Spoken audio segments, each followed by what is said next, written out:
Good morning. This is Dividend Coffee, and I'm doing these. I'm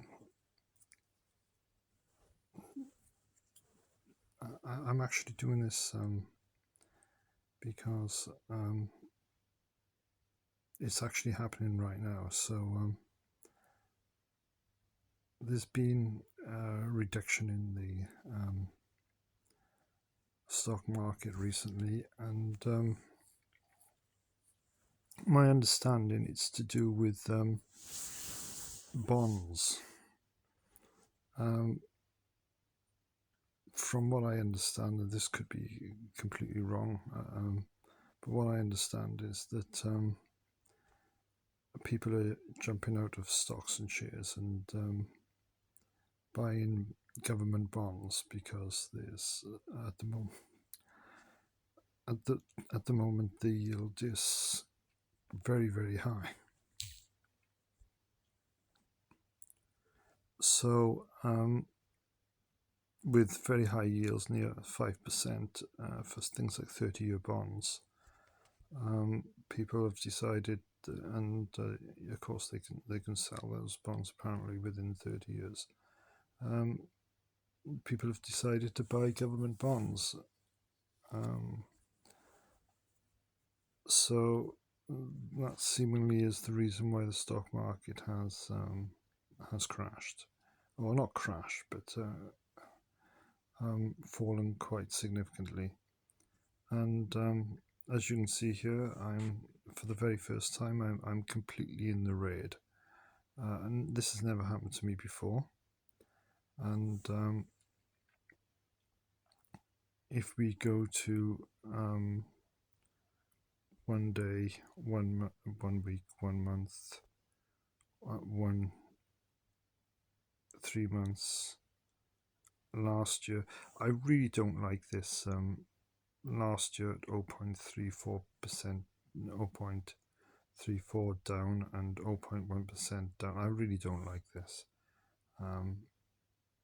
Personally, I prefer the way it was before. So if you've got a max, that means I am actually 0.34 actually down. And if we can actually look here, and it says value is the overall value of everything in your account, including investment and cash. So it's the account value insight. And but what's really interesting is that it says total return is the total profit or loss from your activity, including investment, performance, dividends, interest, FX fees, government tax, which is stamp duty, and more. Well, I don't know what and more is, but maybe exchange rates, etc. So just looking at that, we can see that this includes everything. So I'm now for the first time ever in the red by 0.34 pence, so 34 pence in the red in total.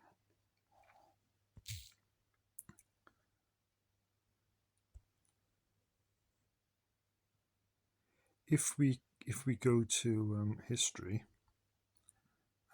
what you'll notice is that I'm actually have realised profits of £51 and 41 pence.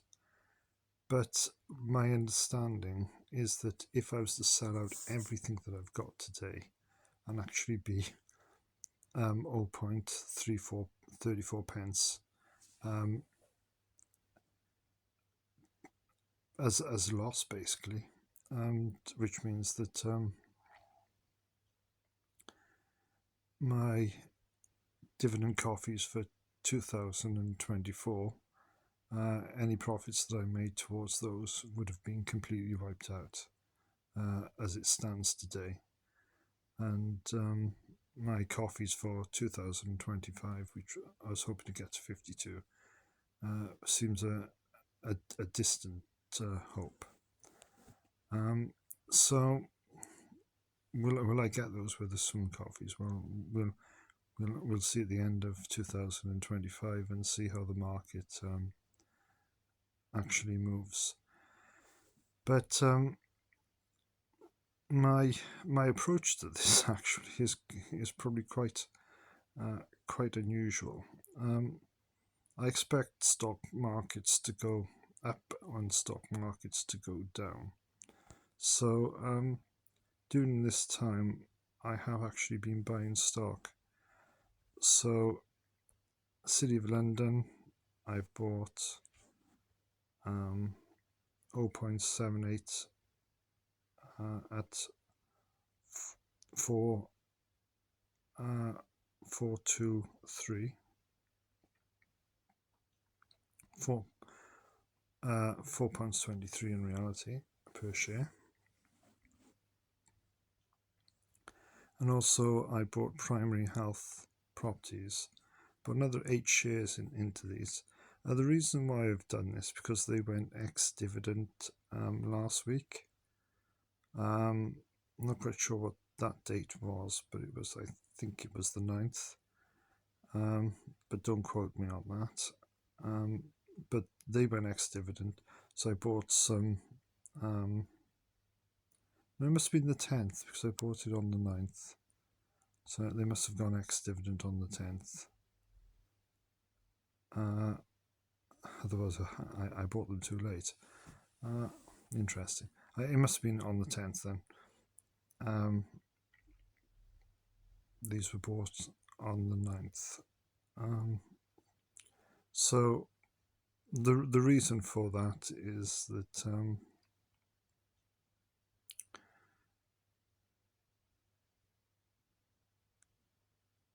I thought that I get some dividends, an increase in dividends for primary health properties. And right, PHP did go ex-dividend on the 9th of the 1st, 2025. So I think I probably bought them slightly too late, and I don't think I'll get the extra dividends from the amount that I bought into. A little bit of a shame there, but that would have been my mistake. Right. Okay. So they actually did go ex-dividend on the 9th actually. So this purchase, which seems to have been submitted on the 9th, would have been too late. So a little bit of a shame, but again, not too much of an issue, because it would have certainly increased my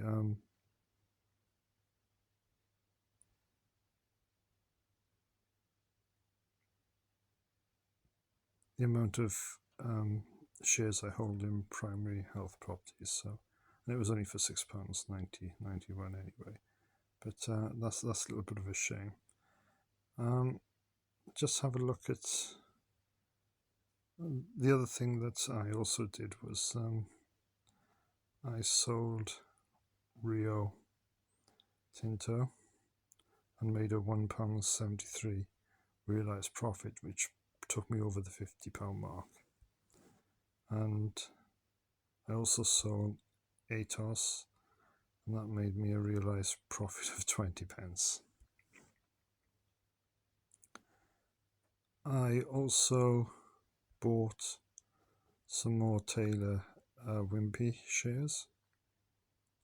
Bought 4 of those because basically they're so low at the moment. It was a good idea to buy.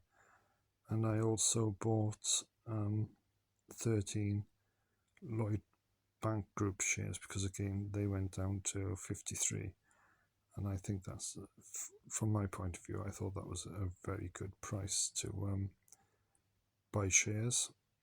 So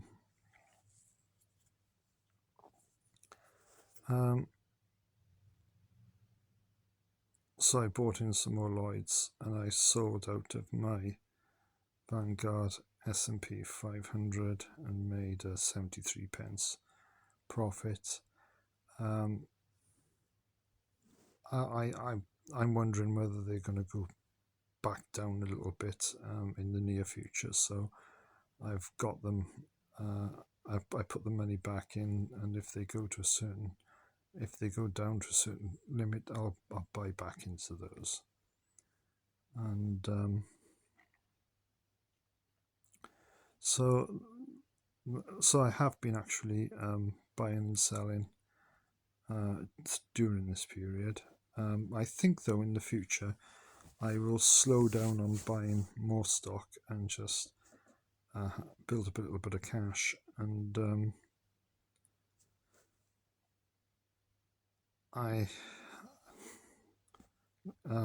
let's have a look. Currently I've got cash, £135.22 in cash, and these are held in, some of them I got £31.36 held in qualifying money market funds, and the rest held in banks. So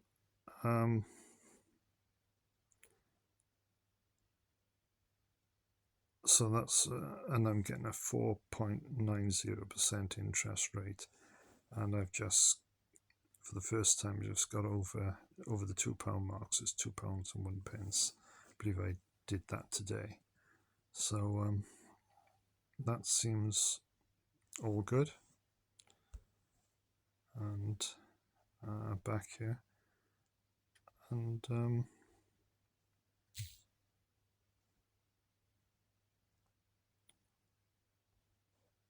so yeah, I'm down 0.334. So I'm in the red for the first time ever, and the only thing that's currently having a positive at the moment is Card Factory. I bought into Witherspoons for a little bit of fun. I bought one share in them, and they were £6 a share basically, and they've gone down as well. City of London Investments, they're down at the moment. Aviva are down. Sirius Real Estate, I've got 11 shares and they're down 48 pence. Assura's down £1.11. Green Coat UK Wind down £1.44. Vodafone down £1.96. National Grid down £2.38. Primary Health Property down £3.36. And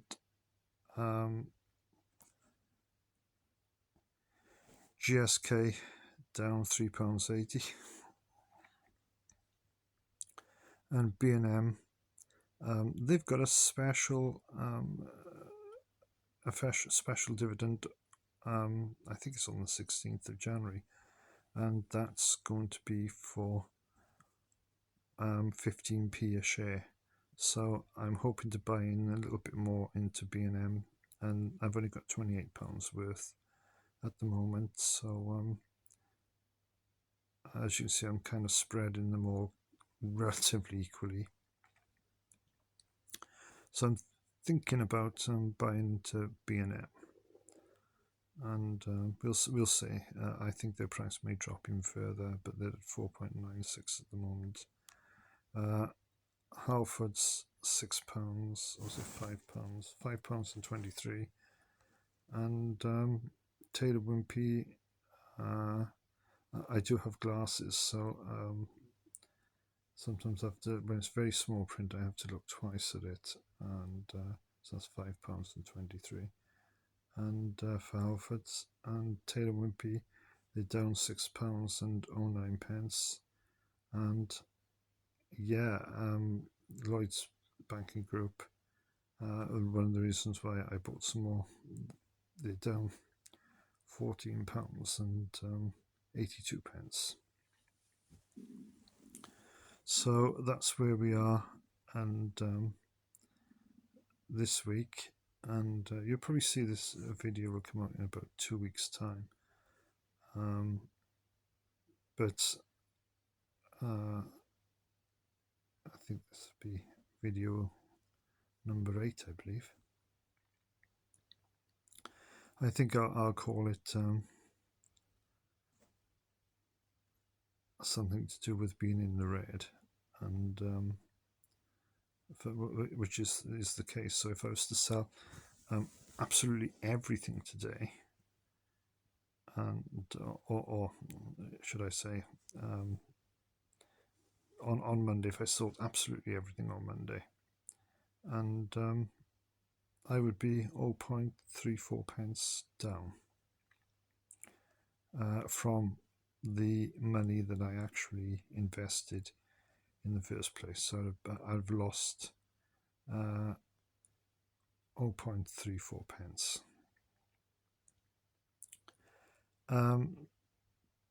To be completely honest, this is what I would call fun money. I'm an old age pensioner, and this is a little bit of money that I put in every week, a couple of pounds, and just to build up this portfolio, and hopefully I won't lose it all. But if I were to lose it all, worst case scenario, and I like to think in worst case scenarios, if I were to lose it all, it wouldn't be the end of the world.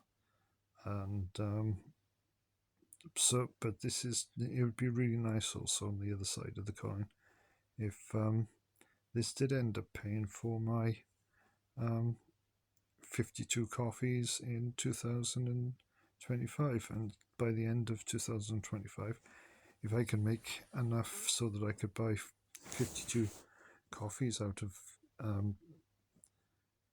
dividends, interest, and realized profit, that would be really, really good fun. And so we'll just have to see how it goes. And I have heard people put up things like, especially young people, and all that I would say is I totally, and this is not my professional opinion, it's certainly, I know very little, so it's certainly my non-professional opinion, 100%.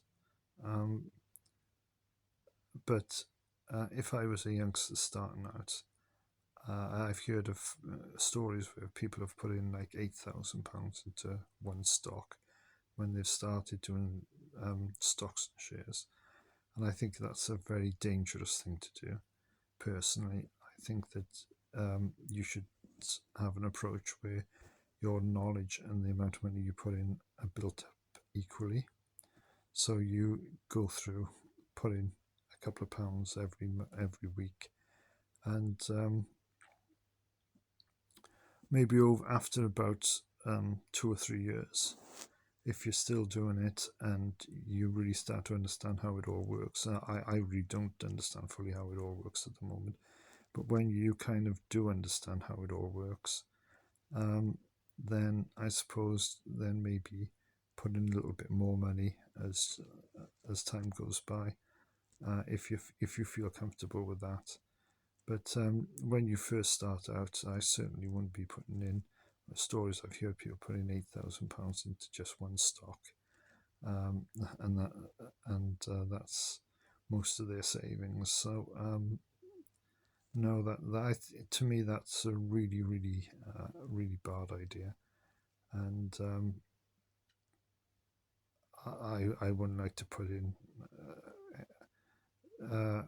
Especially in my 60s, I certainly would only put in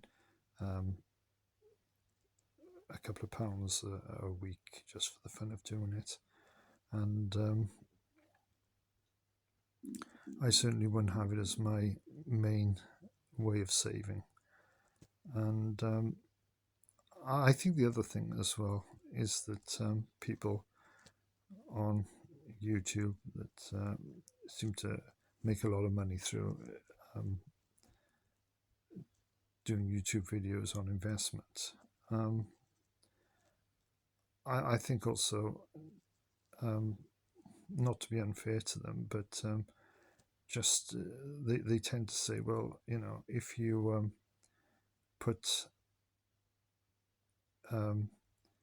money into just into an ordinary savings account, then with inflation, it's going to be you're going to lose money, etc. And I really don't think that is the case, at least currently. We have got, where is inflation really, and what is really the rate of inflation? And basically, I think a lot of savings accounts, can give between 5 and 3%. So I think it's kind of, in real terms, probably not going to gain a lot of money, but not going to lose a lot of money neither. And the truth of the matter is that currently I'm actually 0.1% down. So I'm definitely losing money in terms of inflation at the moment. So just something to think about. And but I also have money in accounts that I think are at about 7% as well. So or were at the time when I put them in the account. I think, and I think those accounts will stay at about 7% till for at least 1 year anyway. So yeah, but also with a lot of these yields, they are quite high, to be fair. So even if the stocks do go down a little bit, the yields that you get back on them should be good enough if you keep them in for a year to at least hopefully be a little bit higher than the inflation rate. And anyway, my reasoning for this is to see if I can get those 52. So I'm not really considering in this inflation, but all I'm considering is, would it be possible to get 52 coffees in 2025? And the coffees fluctuate the price of them.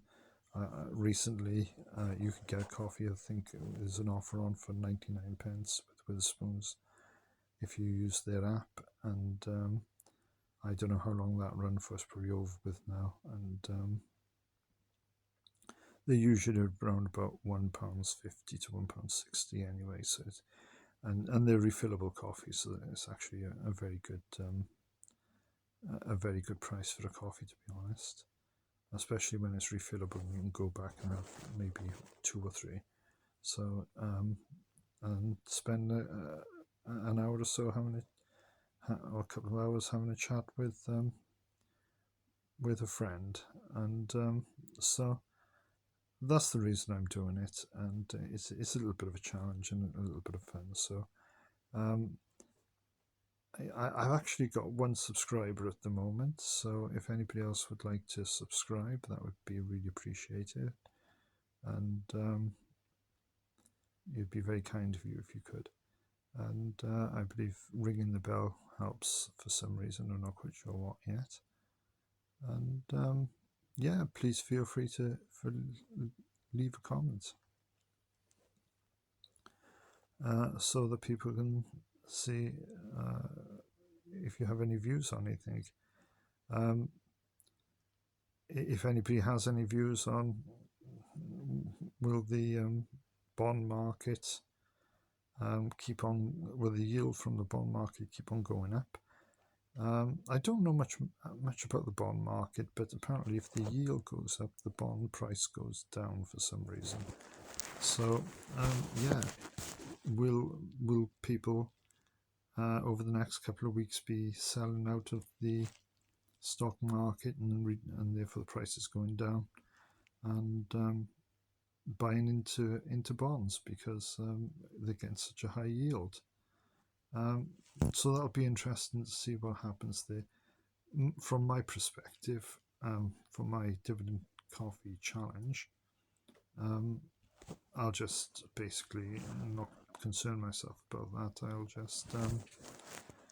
I'll just wait for the price. If that happens and the prices keep on going down, I think I'm going to wait, keep some cash back, and then when the price goes down to a certain level